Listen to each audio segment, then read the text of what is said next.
अध्यक्षांना आणि उपाध्यक्षांना मी विनंती करतो की त्यांनी ध्वजारोहण करून घ्यावे.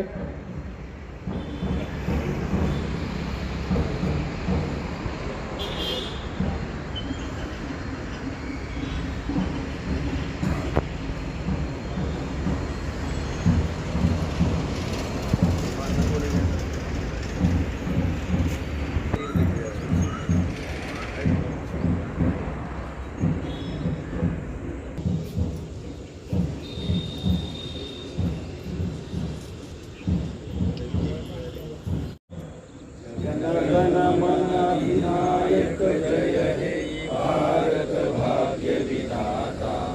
पंजाब सिंध गुजरात मराठा द्राविड उत्कल वंग.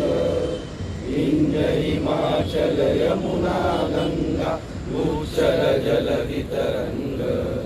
तव शुभ नामे जागे तव शुभ आशीष मागे. महाराष्ट्र माझा गरजा महाराष्ट्र माझा. जय जय महाराष्ट्र माझा गरजा महाराष्ट्र माझा. भीती नामा तुझी भुई गडगडणारा नभा. आसमानाच्या सुलतानीला जबाब देती जिवा. सह्याद्रीचा सिंह गर्जतो शिवशंभू राजा. दरी दरीतून नाद गुंजला महाराष्ट्र माझा. जय जय महाराष्ट्र माझा गरजा महाराष्ट्र माझा. काया छातीवरी को 1960 हा दिवस महाराष्ट्रासाठी अत्यंत महत्त्वाचा दिवस म्हणून खूप बघितला जातो. त्याचं कारण असं आहे की संयुक्त महाराष्ट्राच्या चळवळीमध्ये ज्या 106 लोकांनी हौतात्म्य स्वीकारून हा महाराष्ट्र मराठी भाषिकांसाठी निर्माण केला, त्या हुतात्म्यांना प्रथमतः मी या ठिकाणी अभिवादन करतो.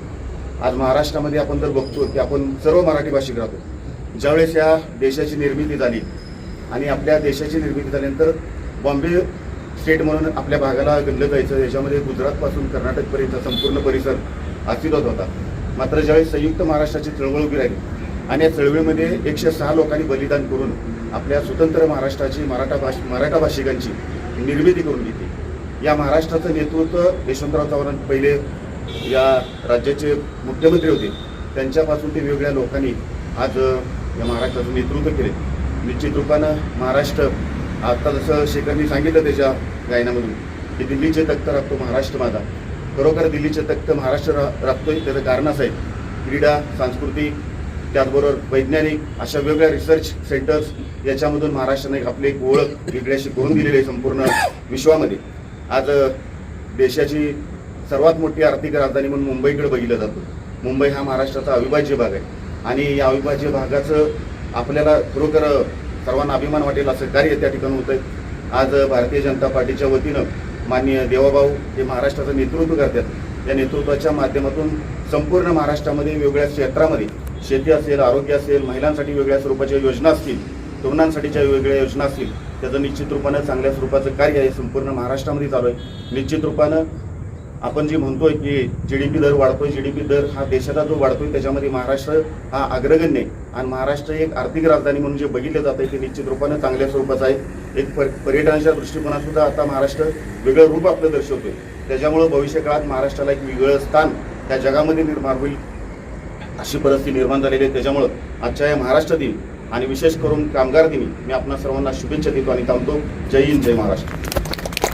1 मे महाराष्ट्र दिन तसेच कामगार दिनानिमित्त सर्व कर्मचारी यांना सगळ्यांना शुभेच्छा देतो. तसेच उपस्थित आपले शिवसाहेब, बनकर साहेब. आज 1 मे जे संयुक्त महाराष्ट्राचा लढा घेऊन आपलं महाराष्ट्र स्वतंत्र झाला, वेगळं महाराष्ट्राला आयडेंटिटी झाली.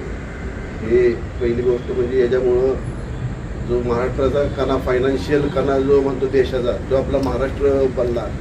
आज जसं की आत्ताच बनकर साहेबांनी सांगितलं की सर्व श्रम आणि श्रमिकांसाठी असणारा हा कामगार दिन, ज्याच्यामुळं आपले आरोग्य कर्मचारी असू दे, सकाळी पहाटे 5 वाजल्यापासून उठून काम करणारे असू दे किंवा पाणी पुरवठ्यासाठी 24 तास झगडणारे सगळे तुम्ही असो, सगळ्यांना शुभेच्छा देतो आणि थांबतो. जय महाराष्ट्र.